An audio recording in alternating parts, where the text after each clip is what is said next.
Welcome to my studio.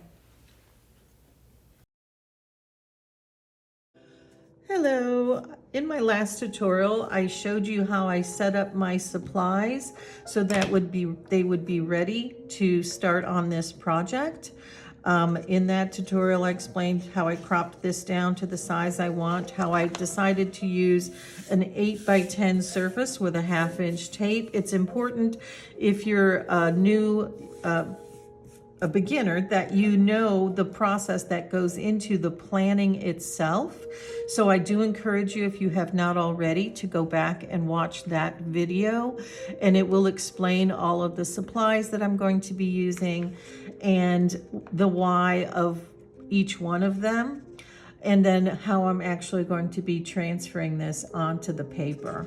So in this case, what I'm going to do is I'm going to put pastel on the back of here, and I will actually use a soft pastel, and I'm going to just take something like this gray. I think that will be dark enough. Let's test. That's one of the things I mentioned in the other video, was that you want to have some scrap that's in that same color that you can use to see how dark those marks are going to be. And that looks like it would be perfect. So I know that from about here down, just about the whole thing, I'm going to want to lay out some of this color, this gray. Towards the bottom, I'm not as concerned. Gosh, I need more coffee, something? I don't know. But I'm going to lay this out this way, just kind of put it down. And this particular drawing is not going to take a lot of transfer because I just want to get key elements for proportion. So I'm going to lay that down. I don't want to get it all over my paper, although it's okay because the whole thing's going to be covered. But I'm going to take this now, and you see how I'm going to salvage it. I have a little dish that I use like this for when I use this method, that I can take that pastel and still have it for when I want to mix a color that's similar to that. All right, now I'm just going to lay this down where I want it, which I think I want it right there. To go further down, because I think I'm going to get the bottom, yeah, right about there. And then once I've got that positioned the way I want it, I'm going to tape it down again so it does not move while I'm actually transferring. Now, you can use the grid method. If you like to draw and you're good at drawing, you can, just kind of reproduce whatever method that you prefer to use. But I like to, for the videos in particular, to go ahead and just transfer using this method, or depending on the paper I'm using, I might use a piece of graphite paper. And I say graphite paper as opposed to just carbon paper, because with graphite paper, it's the same thing that's in a pencil. And when you use that type of a paper, then you can pull it back up to lighten it with a kneaded eraser. You can just dab and not lighten it. With the pastel, I'm going to be putting pastel on a Pastelmat, and I'm going to be putting pastel over that. So there's nothing to worry about as far as having to lighten it or anything like that. So that's the other reason. I'm going to use these is a nail art tip. And again, in that last tutorial, if you go back, you'll find out all of these supplies that I'm using and the why.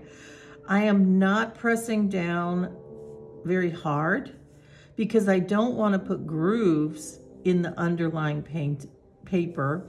I just want to be able to transfer that gray onto the paper underneath. Well, let's check.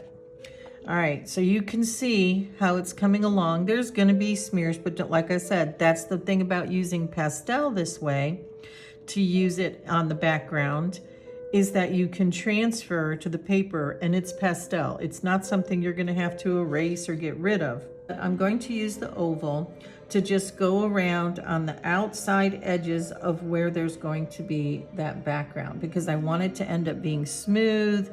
I want it to be very soft but smooth. So I'm going to be laying that in.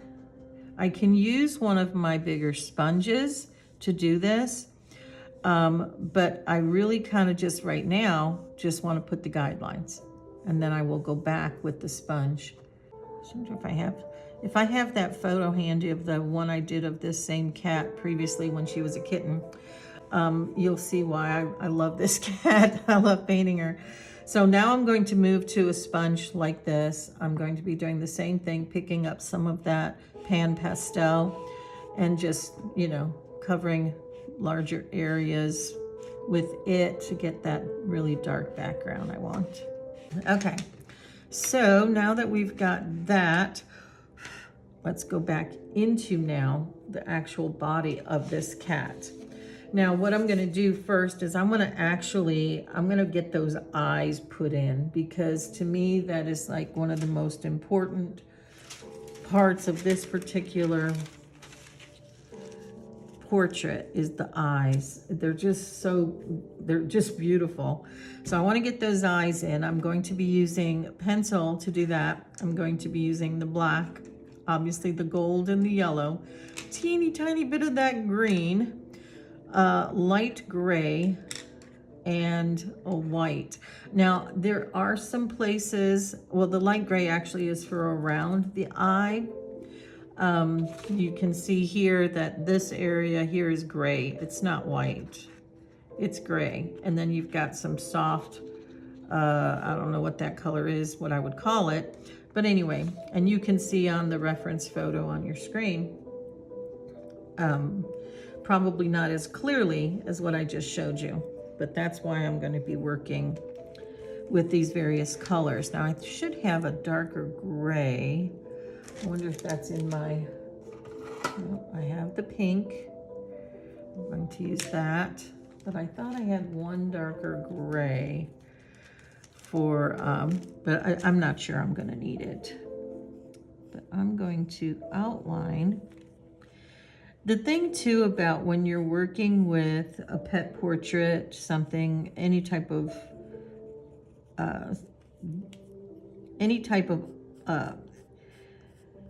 reference photo, you can't assume that you remember.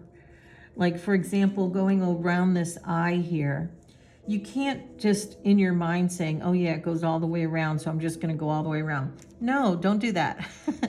Because if you refer to your reference photo frequently, you'll notice that there's like a real fine line and then another fine line just outside of that. So you really kind of want to keep looking at your reference photo, even when it comes to like the little areas where you may be keeping a light, a reflection. You know, don't try to just remember unless the reflection is not as important and you just want to get it in there. But, you know, if you look at your reference photo, you're going to find that you'll see things you didn't realize were there. So, you know, it looks like I'm all over the place with this eye, but that's because I'm actually looking at my reference photo and really trying to map out where the darker places are, where the lighter places are, where those reflections are going to be, and the ring around the actual iris versus the ring around the eye. Now you'll notice me turning my pencil pretty frequently because of the fact that I want that sharper edge.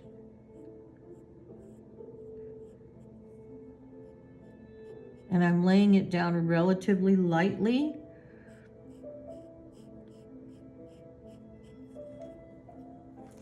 And this is where I'm talking about, you know, I'm really looking at this reference photo because this edge is really light as far as the black goes. And when by light, I mean thin. very fine.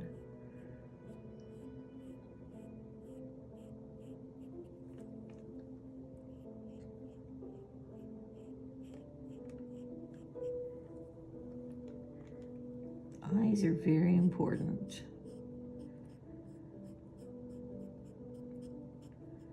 So I really enjoy getting those in. I'm gonna get this little bit of pink here.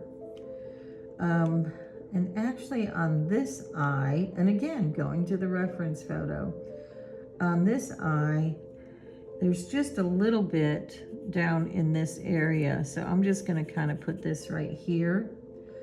And then there's a little bit right here on the outside of his eye. So I want to retain that. And then let's go in with the yellow.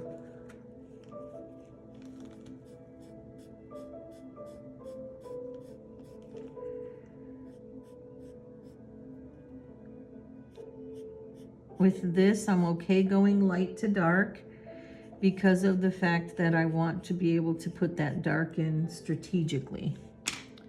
So when I say dark, it's just a little bit more of an orange. And I'm just going to kind of right around the outside edge on this side. Very little at the bottom. Tiny, tiny bit here. And then this is where that green comes in. And this is really kind of, you know, it's fine-tuned, but it's there, I see it, and I'm going to put it in there. But if you didn't, it would not be tragic. I'm going to be putting in some white now, but I'm not going to worry about, and there's some light areas down here. Really, it's for marking. And then I'm going to be putting in that light gray. Most times in a reflection, it's not always just white. And that's why I left these areas here. They're more of a gray, and it's kind of like he's looking at a tree, and it's speckly. So I'm going to try to capture that. And then I can go back in with the black.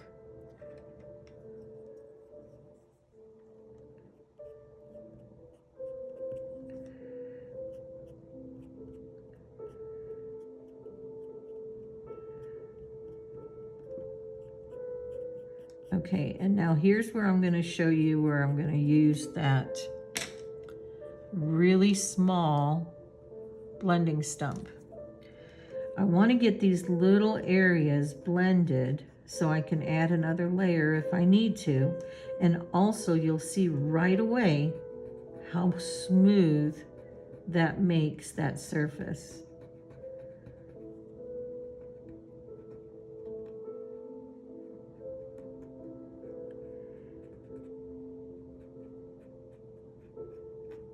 There we go.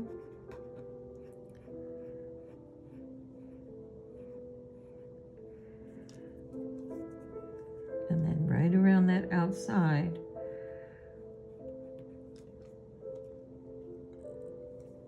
And then once I get this where I want it, then I can put in that gray. That's the white of the eye, which isn't really white. It's more gray.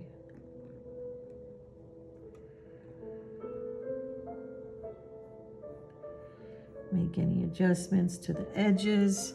Let's go in with that light gray. I think I have a lighter one. I will put my materials in the description, but I'm using the Stabilo primarily today. Yeah, this is the lighter one I was thinking of. You can tell.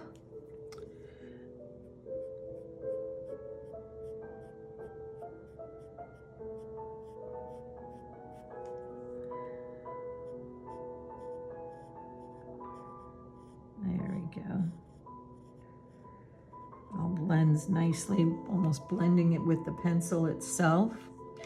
And then I will go back into the eyes now with a little bit more of the, and I'm going right kind of up to the edge of the pupil, almost going over it, and then I will blend that back out.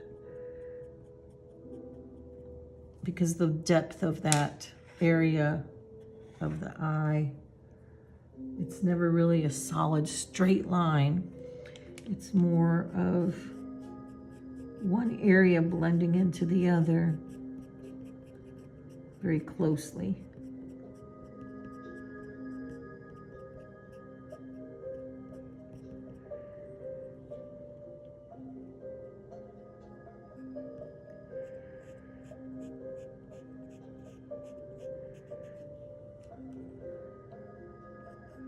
And back to our little blending stump. Keep putting that down here so that we keep our blended. We don't need that paper to show through, so I will go through after I've got all of this in. I'll go back in with the whites and whatnot. It's more important to make sure that we have a smooth surface for that eye. And I believe you can see that.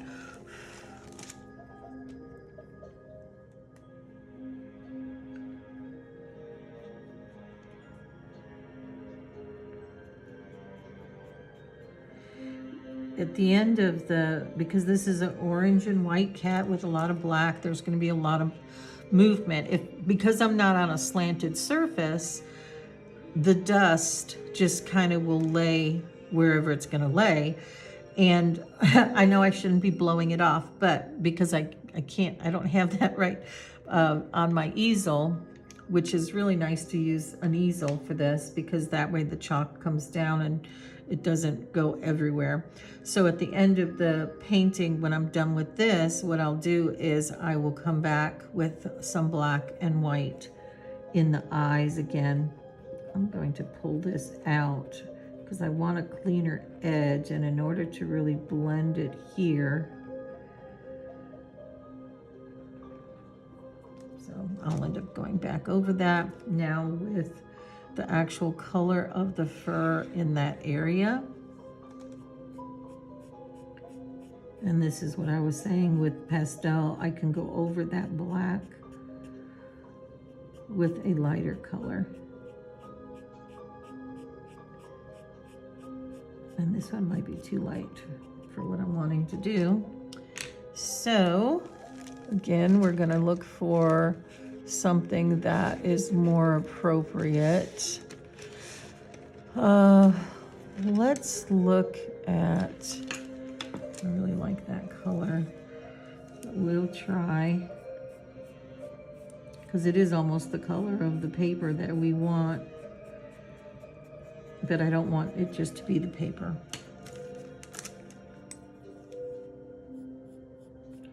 So I'm very lightly almost mixing this right on the paper. There we go. And what I was saying about the pink up there, that's going to be ultimately blended out into the fur. But now we've got one eye, we go to the other one. There's a very soft that I will blend that in as well. It's not as visible on the other eye, so I'm going to leave it on that side. But what I'm going to do here is I'm going to take a paper towel and make sure I get the dark off before I go in here and blend this pink out into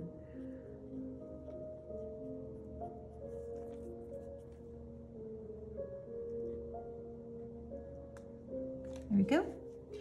Go back in with a little bit more of the gray over that pink. Extend it a little bit further than I wanted. All right, now we've got our eyes in. We can start working wherever we want to work in this. And I would prefer to start at the back and come this way. So I'm going to push this up at the top, and you see I can see where things are. His eyes are not going to be disturbed at all because I have this glassine on here. I'm starting to work in some of the blacker areas in this underpainting, and just to map those out, then I'll go back in with the other color that I want in there.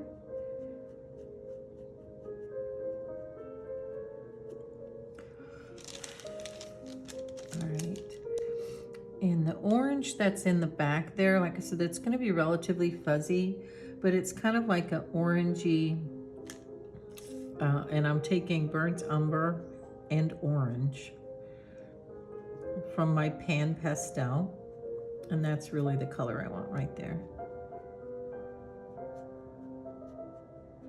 And I'm still going with the direction of the fur.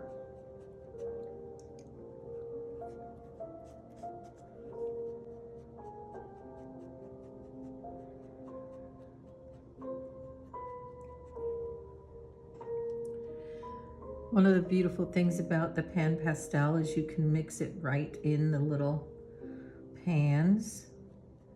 They're just a little plastic.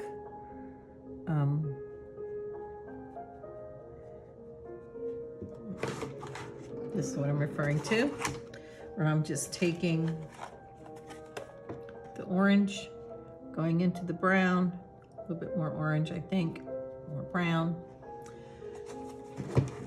And I'm going to put that here, and then I can draw from it as I need to.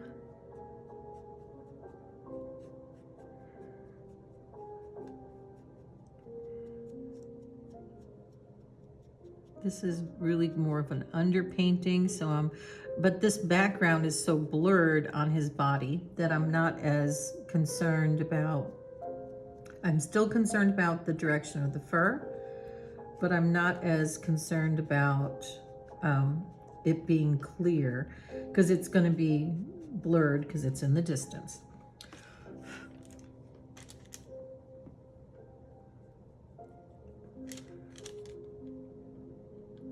Wow, okay, a little darker over on this side.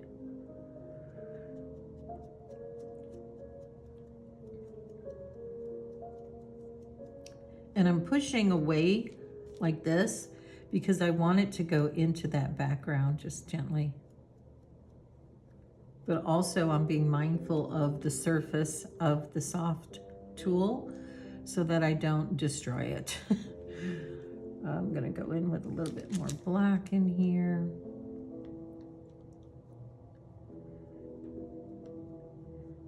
And get that effect of those darker areas now.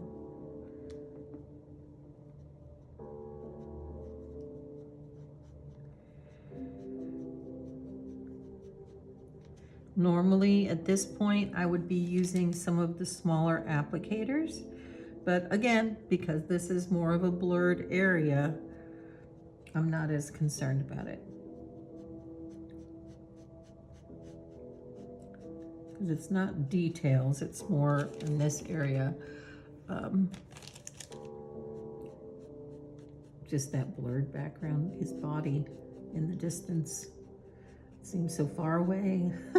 He's right there. But you don't want it to take away from the focus of the face. So, all right, let's work on the ear. So with the ear, even though I'm going to be putting some color down as an underpainting, I'm not going to be using the pan pastel for that. I'm going to be using the pencils themselves.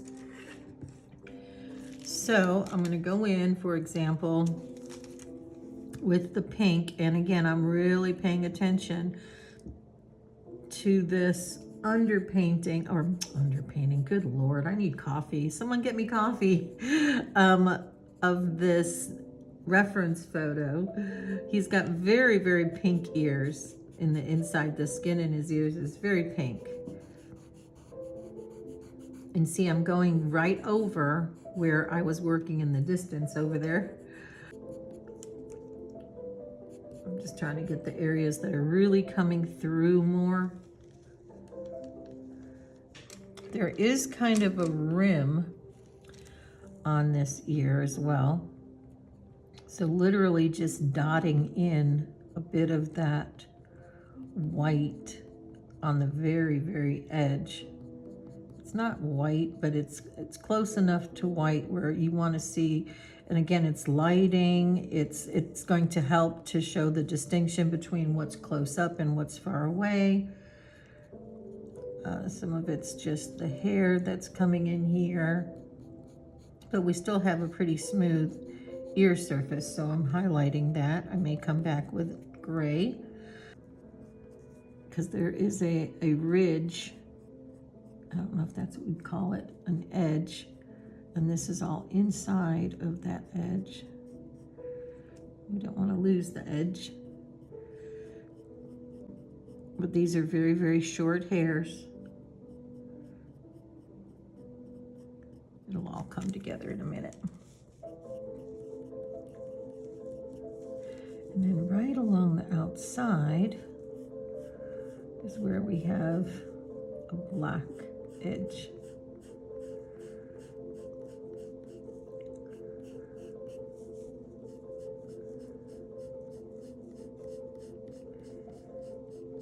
All right, good. So now, again, I'm going with the direction of the fur.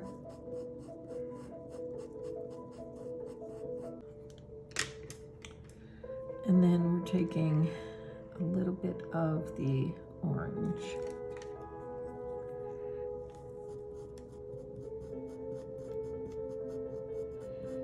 And then I'm going to start working with underpainting in this part of the face again.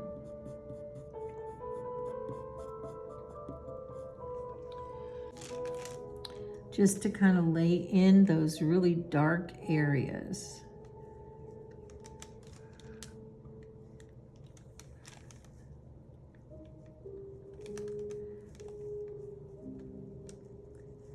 Just where those markings are really important.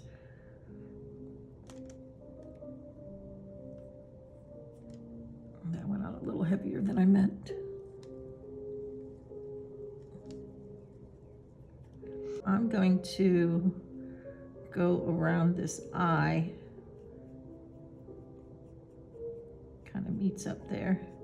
And now I'm doing this more lightly because I want to show these black areas, but I don't want to put it as if that's an intentional stripe or something. You see our little guy coming into focus here now, putting the darker areas and just kind of going back and forth over it, looking where's dark, where's light, where's dark, where's light. And likewise at the base of this. You start seeing things, and now that I put that out, I see up here. Now that I put that, oh, I see this here. That's kind of how it goes, and you know, it's a journey. See how he's starting to come together? All right, I'm going to go back up here and finish this part of his face. Now that I've got those main colors in, I'm going to go in with one of my, let's open one of these. Why did I make it so hard? I need my scissors. Should have some right here. I do. All right. And let's go in with something a little lighter, but in the same color scheme. So I'm going to take a little orange, white, and burnt umber. So I'm going to fill in these areas here. And we'll just keep working that same way. The hair is short, but, and actually this color right here may be too dark, but when you're working with animal fur, you're going to have multiple colors all in there. In these areas that I've got that are orangier, that's where this color I'm working with right now is really going to come in. I'm going to be pushing in. These are very, very short hairs. And to get that speckly effect of where that hair is and the different colors in there, you see I'm just laying in really small, tiny little strokes, trying to make sure that I see. I have to keep looking back at that reference photo because the direction of the fur, especially right around the eyes, you'll notice that hair starts to go this way, and then now again it goes up. And why that direction of that fur is so important, for example. So I'm laying in black. Let's go back on this side. Now you see that the hair here, that direction now shifts over to this way.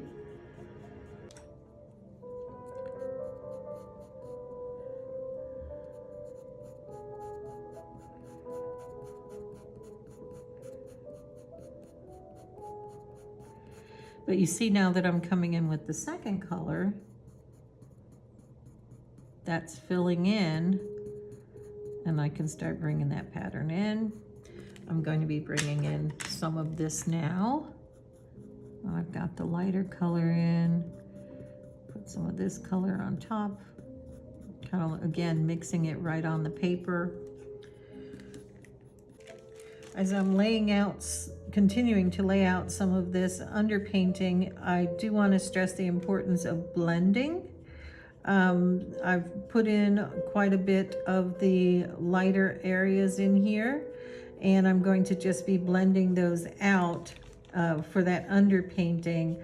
But I did want to map out where the lighter orange is, and so I can just kind of continue on with my fur. I wanted to make sure that I laid out where those areas were that were going to be white versus where I'm still got the orange coming in. And this is loosely done. It's nothing, you know, that's real strict, but because it's underpainting, I am going to make sure I stress again how the importance of blending in this step, because you want to make sure you're creating a good surface for as you're bringing in those details. Areas that are more shaded, I'm laying some gray down in those areas of the white, just to kind of indicate where you've got curvature, or you've just got, you know, a little bit more of an ivory looking, maybe to the white because of the shading. The hair here on the nose is so short that I just literally, I'm using little taps because I want those colors to blend, but the hair is so short that it's just, that's what you'll have to do, is just as you look at the length of the hair to get that texture the way you want it. Sometimes it is just a matter of laying down taps. They're not random, they are still going in a specific direction, but just so you can tell that that's how that fur is eventually blending into these other areas. So I will still be going over this with a fur, but I want to make sure that I kind of get that depth in there represented as well.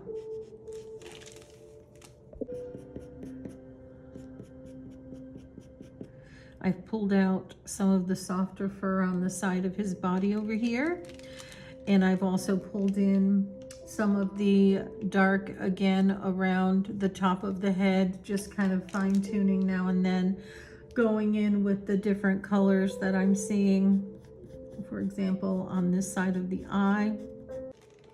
All right, I'm continuing to work down into his body, adding some more black where I need black, blurring where I need to blur.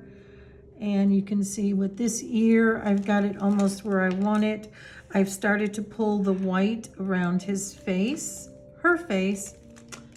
My Annie would be so disappointed in me. I keep calling her cat a he. Her face. And remember, I added some gray down in this area because of the shadows cast just by his chin and his face. So that's going to be a little bit darker. It's going to remain a little darker down in that area. But otherwise, laying in these first strokes are what's going to finish off this little guy. I did it again, this little girl. I don't know why Brew looks like, to me, like a boy. And maybe it's, I mean, I don't know. She's just beautiful. I just absolutely think she's beautiful. And this is one of those pictures of her that really brings out her coloring and just the beauty of her, the way she looks. And I just, really glad I'm able to get this one where I could show you the process and show you how it all comes together by just staying with the process.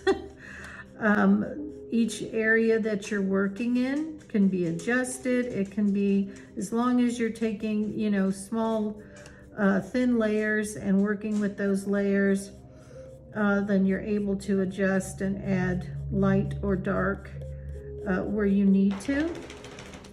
And we're going to be adding just a little bit more. You can see I'm still working with the white. So I'll be finishing up down here and we'll get back to the rest of it. Now that I've got most of the white down, and then here, I'm going to close that. I'm okay with this.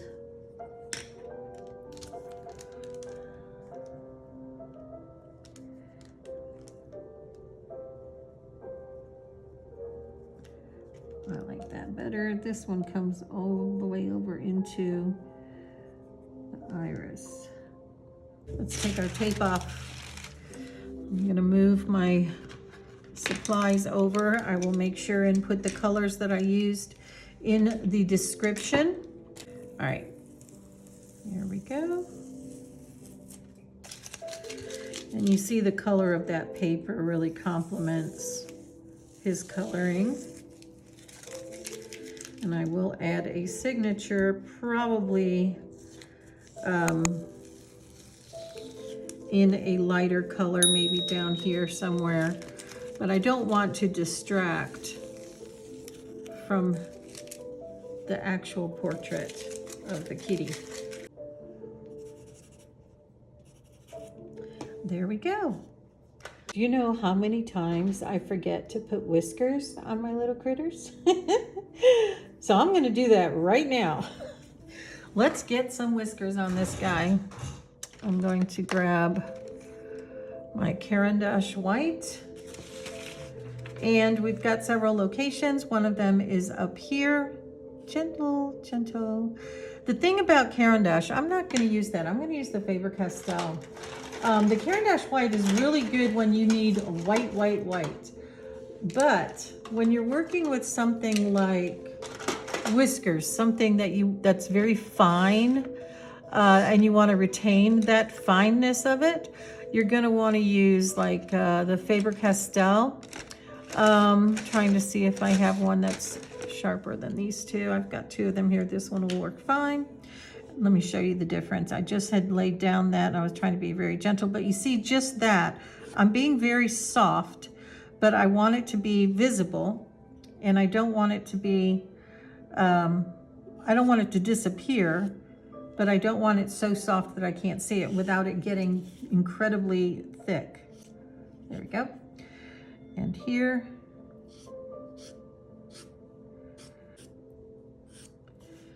so there's our little whiskers.